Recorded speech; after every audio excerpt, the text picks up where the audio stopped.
नमस्कार दोस्तों। तो आपका लास्ट टॉपिक जो ब्लड चल रहा था उसके आगे हम लोग उसी चैप्टर को कंटिन्यू करते हैं। और ये जो टॉपिक है ब्लड वाला, ये हर एक पेपर में पूछा जाता है। इससे साइंस से क्वेश्चन एक दो बन ही जाते हैं पेपर में। और ये आप लोग इसके नोट्स बनाते रहिए। आपके जैसे जूनियर सुपर टेट के जो एग्ज़ाम हो रहा है और ये एसएससी सीएचएसएल के एग्ज़ाम चल रहे हैं, यूपीएसआई का एग्ज़ाम होने वाला है, ये सब एग्ज़ाम जितने भी एग्ज़ाम होंगे सब में ये आपके नोट्स काम आएंगे, क्योंकि साइंस इससे बाहर नहीं पूछी जाएगी। जितने भी क्वेश्चन बन सकते हैं सारे मैं इसमें करा दूंगा। ठीक है, तो अपने टॉपिक को हम लोग स्टार्ट करते हैं कि रक्त के घटक। रक्त कितने प्रकार के घटक डिवाइड किया जाता है? रक्त को दो प्रकार, एक तो प्लाज्मा हो गया, एक हो गया रक्त कोशिका। ठीक है, तो प्लाज्मा हो गया और रक्त कोशिका हो गया।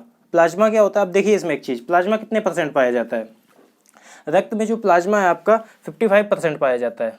ठीक है, और रक्त कोशिका आपका पाया जाता है 45%। ठीक है, 45% आपका रक्त कोशिका हो गया, प्लाज्मा हो गया आपका 55%।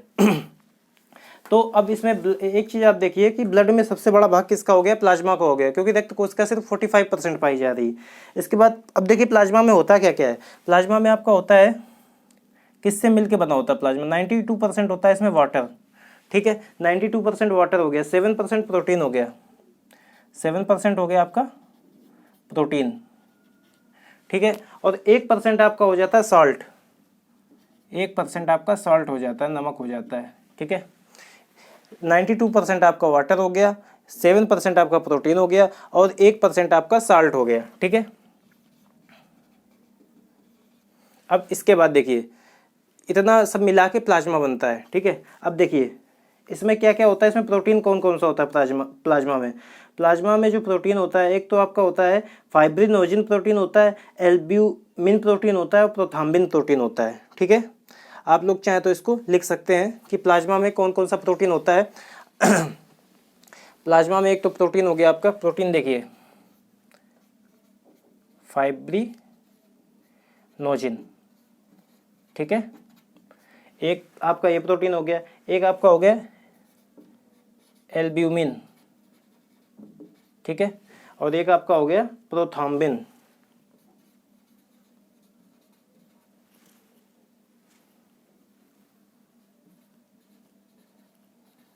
ठीक है, ये 3 प्रोटीन पाए जाते हैं प्लाज्मा में। ठीक है, तो प्लाज्मा सबसे पहले रक्त के घटक दो, प्लाज्मा और रक्त कोशिका। ठीक है, रक्त इन्हीं दोनों चीज़ों से मिलकर बना। रक्त में इसके अलावा और कुछ नहीं होता है। प्लाज्मा होता है, रक्त कोशिका होती है।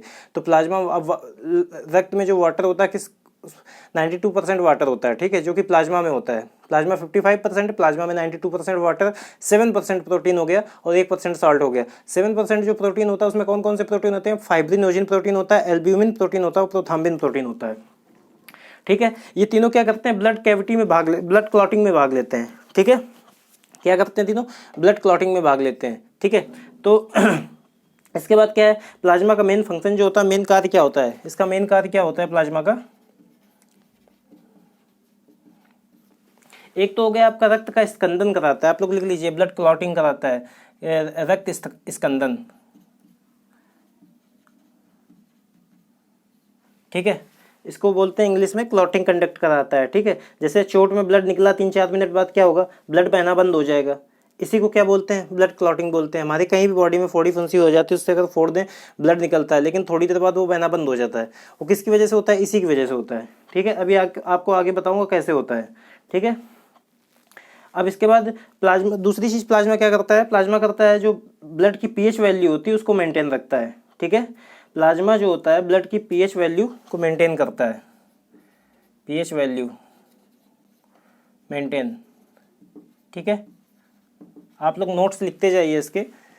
पीएच वैल्यू को मेंटेन करता है। इसके बाद क्या हो गया? अगला पार्ट क्या हो गया कि ब्लड को ना तो ये एसिडिक होने देता है ना ही बेसिक होने देता है। ठीक है, ब्लड को ना तो प्लाज्मा एसिडिक होने देता है ना ही बेसिक होने देता है। तो ब्लड की पीएच वैल्यू को मेंटेन रखता है। ठीक है, इसके बाद अगला क्या है कि प्लाज्मा ब्लड की विस्कोसिटी प्रोवाइड कराता है। ब्लड को जो है विस्कोसिटी प्रोवाइड कराता है। क्या कराता है? ब्लड को जो है विस्कोसिटी प्रोवाइड कराता है। ठीक है, प्लाज्मा जो ब्लड को, आप लोग लिखते रहिए। तो एक तो क्या करेगा? रक्त की पीएच वैल्यू को मेंटेन करेगा। ठीक है, दूसरा क्या करेगा? विस्कोसिटी प्रोवाइड कराता है, श्यानता उपलब्ध कराता है। मतलब क्या करता है? ब्लड में जो है गाढ़ापन लाता है। ठीक है। प्लाज्मा क्या करता है, ब्लड में गाढ़ापन लाता है प्लाज्मा की वजह से ब्लड गाढ़ा होता है, ठीक है। तो आप लोग ये लोग लिखते चलिए आप लोग, ठीक है। इसके बाद क्या होता है प्लाज्मा होता कैसा है, प्लाज्मा जो होता है कलरलेस होता है, इसका कोई भी कलर नहीं होता है, ठीक है। तो प्लाज्मा कैसा होता है, कलरलेस होता है, ठीक है। प्लाज्मा जो होता है कलरलेस होता है। राइटिंग अच्छी नहीं बन रही लेकिन आप लोग लिखते चलिए, मैं बोलता जा रहा हूँ, ठीक है। इसके बाद देखिए, ये आपका प्लाज्मा का पूरा, एक तरफ का प्लाज्मा पूरा आपने पढ़ लिया, 55% जो होता है जिस इसका काम होता है। अब इसके बाद अगली बात आती है रक्त कोशिकाओं की, ठीक है। रक्त कोशिकाएं कितनी होती हैं, 45% होती हैं। प्लाज्मा 55%, रक्त कोशिकाएं कितनी होती हैं, 45%, ठीक है। ये 3 पार्ट में डिवाइड कर देते हैं रक्त कोशिकाओं को, ठीक है। रक्त कणिकाओं को हम लोग 3 पार्ट में डिवाइड करते हैं, कौन कौन सा, आरबीसी, दूसरी होती है डब्ल्यूबीसी, तीसरी होती है प्लेटलेट्स, ठीक है। आरबीसी, डब्ल्यूबीसी और प्लेटलेट्स, ठीक है। अब देखिए, सबसे पहले हम लोग किसके बारे में पढ़ेंगे, आरबीसी के बारे में, ठीक है। प्लाज्मा पढ़ लिया। रक्त कोशिकाएं कितनी होती हैं, 3 होती हैं जो कोशिकाएं होती हैं, आरबीसी, डब्ल्यूबीसी, प्लेटलेट्स, ठीक है। अब इसके बाद आरबीसी को क्या, अब आरबीसी के बारे में पहले हम लोग पढ़ते हैं इसके बारे में कि इसको क्या बोलते हैं, रेड ब्लड सेल्स बोलते हैं। इसका फुल फॉर्म क्या होता है, हिंदी में क्या बोलते हैं, लाल रक्त कणिकाएं, लाल रक्त कणिकाएं या कोशिकाएं, ठीक है, लाल रक्त कणिकाएं, ठीक है। अब इसकी खोज किसने की थी, पहले तो इसका देखिए, इसका जो रासायनिक नाम होता है, ये लिख लीजिए, पेपर में पूछा जाता है, इसका रासायनिक नाम क्या होता है, एंथ्रोसाइट्स होता है, एंथ्रोसाइट्स,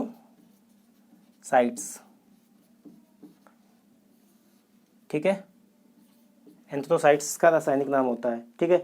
इसकी खोज किसने की थी, मेल फिंगी और स्वाटरडम ने इसकी खोज की थी, मेल फिंगी और स्वाटरडम। एंथ्रोसाइट्स का रासायनिक नाम हो गया खोज मेल फिंगी प्लस स्वाटरडम,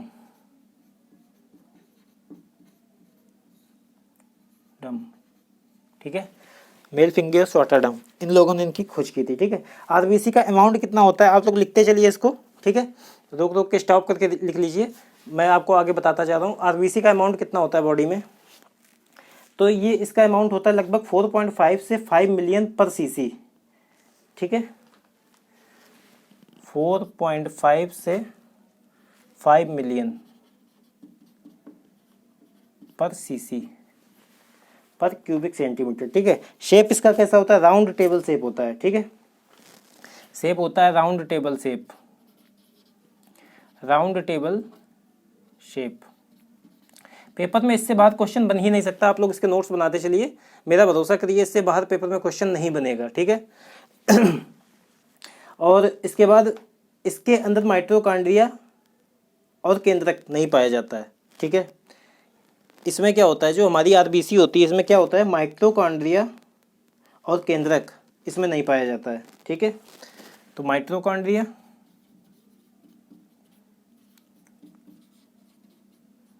ठीक है, और केंद्रक, ये दोनों चीज़ें इसमें अनुपस्थित होती हैं, ठीक है, नहीं, ठीक है। इसके बाद न्यूक्लियस का जो फंक्शन होता है क्या होता है, जो केंद्रक होता है इसका फंक्शन क्या होता है, सेल डिवीज़न करना, सेल डिवीज़न को कंडक्ट कराना, सेल को डिवाइड करना। तो न्यूक्लियस इसमें आरबीसी में होता ही नहीं है। तो क्वेश्चन पूछा जाएगा आपसे पेपर में, क्या आरबीसी में कोशिका का विभाजन होता है, केंद्रक जो होता है कोशिका का विभाजन करता है। इसमें आरबीसी में आपकी कोशिका आरबीसी में जो है आपका केंद्रक होता नहीं है, माइटोकॉन्ड्रिया होती है। केंद्रक क्या करता है, कोशिका का विभाजन करता है। क्वेश्चन पेपर में पूछा जाएगा, क्या आरबीसी में कोशिका का विभाजन होता है, सेल डिवीजन होता है, तो आंसर क्या होगा, नहीं, ठीक है। आरबीसी में कोशिका का विभाजन नहीं होता है, ठीक है। माइटोकॉन्ड्रिया का फंक्शन क्या होता है, रेस्पिरेशन में पार्टिसिपेट करता है, ठीक है, और इसमें माइटोकॉन्ड्रिया है ही नहीं। तो आरबीसी क्या श्वसन में भाग लेती है, नहीं भाग लेती है, ठीक है। पेपर में 2 टाइप के क्वेश्चन ये बन जाएंगे आपके कि आरबीसी क्या श्वसन में भाग लेती है, तो नहीं लेती है। दूसरा क्वेश्चन क्या बनेगा, क्या आरबीसी में सेल डिवीजन होता है, नहीं होता है, क्योंकि इसमें केंद्रक नहीं पाया जाता है। ठीक है, इसके आगे हम लोग चलते हैं कि आरबीसी का जो मेजर कंपोनेंट क्या है, आरबीसी का मुख्य घटक क्या है। ठीक है, आप लोग इसके नोट्स बनाते चलिए। आरबीसी के मुख्य घटक, हेडिंग डाल लीजिए। आरबीसी के, जो मैं बोलता हूँ आप लोग उसको लिख लिया करिए अगर मैं सारी चीज़ें नहीं लिख रहा हूँ। ठीक है, आरबीसी के मुख्य घटक। ठीक है, मेजर कंपोनेंट, पहला क्या है, ये आपका क्या होगा, हीमोग्लोबिन। हीमोग्लोबिन, अब ये क्या है। ठीक है, हीमोग्लोबिन क्या है, इसका मेन कार्य क्या होता है, हीमोग्लोबिन का O2 का परिवहन करना, O2 का परिवहन करना बॉडी में। ठीक है, O2 को पूरी बॉडी में हमारी ऑक्सीजन यही हीमोग्लोबिन की वजह से पहुंचती है। ठीक है, O2 का परिवहन हीमोग्लोबिन कराता है। तो हीमोग्लोबिन किस में पाया जाता है, आरबीसी में। ठीक है,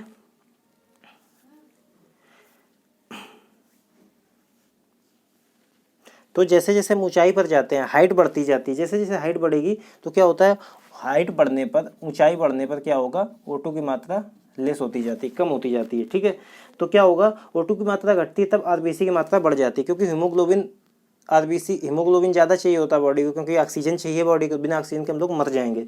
तो क्या होता है कि जैसे जैसे O2 की मात्रा घटती है तो आरबीसी की मात्रा बढ़ती जाती है। इसी वजह से क्या होता है, चेहरा लाल होता जाता है। O2 की मात्रा घटी तो क्या होगा, आरबीसी अपने आप को बढ़ाएगी, हीमोग्लोबिन क्या करेगा, O2 का ज़्यादा से ज़्यादा एब्जॉर्ब करना चाहेगा, तो उससे क्या होगा, इसी वजह से चेहरा लाल हो जाता है। ठीक है, तो और इसके आगे क्या हो जाएगा, आपका आरबीसी जो है बढ़ जाती है। ठीक है ना, इतना कन्फर्म हुआ। इसके बाद आरबीसी का फंक्शन, आरबीसी का फॉर्मेशन कहाँ पर होता है। ठीक है, फॉर्मेशन ऑफ आरबीसी आप लोग लिखते चलिए, इसको छोड़िएगा नहीं कोई भी चीज़। इसका आपको आरबीसी का फॉर्मेशन,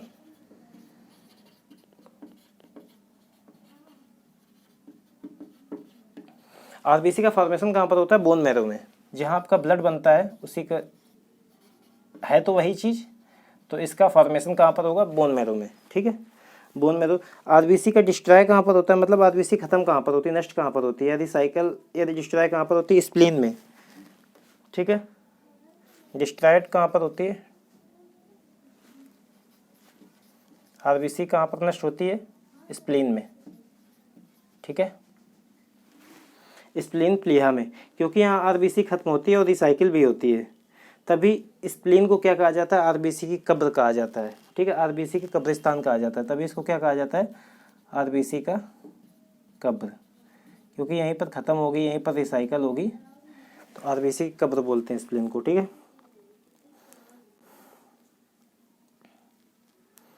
ठीक है ना।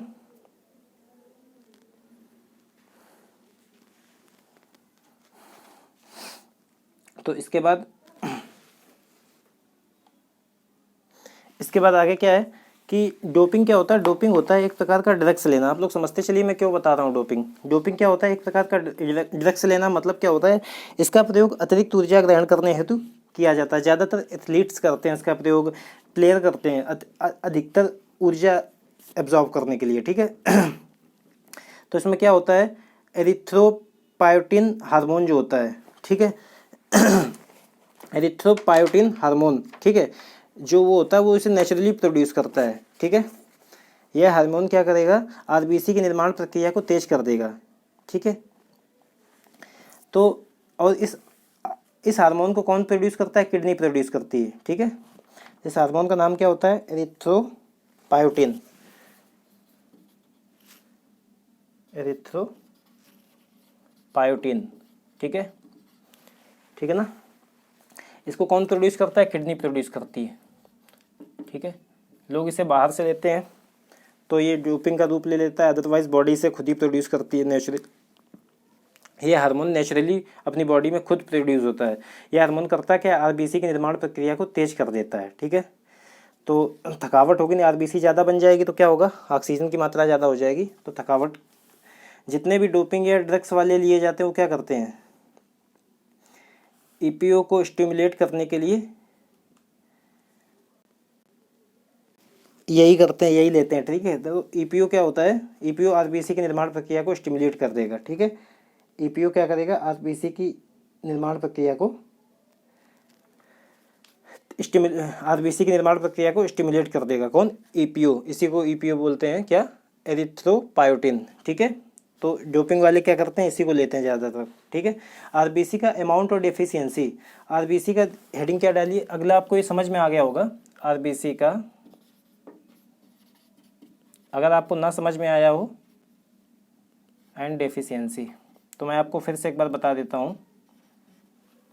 आरबीसी का अमाउंट एंड डेफिशिएंसी, देखिए मैंने क्या बताया था आपको कि जो आपका डोपिंग होता है एक प्रकार का ड्रग्स लेना अतिरिक्त ऊर्जा के लिए बॉडी में, तो ये क्या होता है? इसको ईपीओ बोलते हैं, जो एथलीट्स और प्लेयर लेते हैं बाहर से। एरिथ्रोपायोटिन हार्मोन होता है ये, इसको बॉडी नेचुरली भी प्रोड्यूस करती है कम मात्रा में। ये हार्मोन आरबीसी की निर्माण प्रक्रिया को तेज कर देता है। आरबीसी की निर्माण प्रक्रिया तेज होगी तो ऑक्सीजन का लेवल हमारी बॉडी में कम नहीं होगा और हमें थकान जल्दी नहीं होगी। ठीक है तो ठीक है ना। अब आरबीसी का अमाउंट एंड डेफिशिएंसी, आरबीसी का मुख्य घटक क्या है? हीमोग्लोबिन। ठीक है, आरबीसी का अमाउंट मैं आपको बता ही चुका हूँ। ठीक है, और हीमोग्लोबिन का जो वो होता है 15 ग्राम हीमोग्लोबिन होता है 100 ml ब्लड में। हीमोग्लोबिन जो होता है, हीमोग्लोबिन कितना होता है? 15 ग्राम हीमोग्लोबिन होता है पर 100 ml ब्लड में।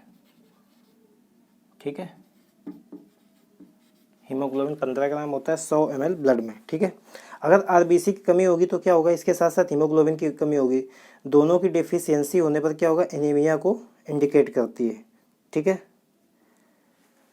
आरबीसी की कमी होगी तो हीमोग्लोबिन की कमी, आरबीसी लेस तो हीमोग्लोबिन लेस, तो क्या एनीमिया को, ठीक है ना, एनीमिया को इंडिकेट करती है। ठीक है, तो इतना आपको उम्मीद करता हूँ आपको समझ में आ गया होगा।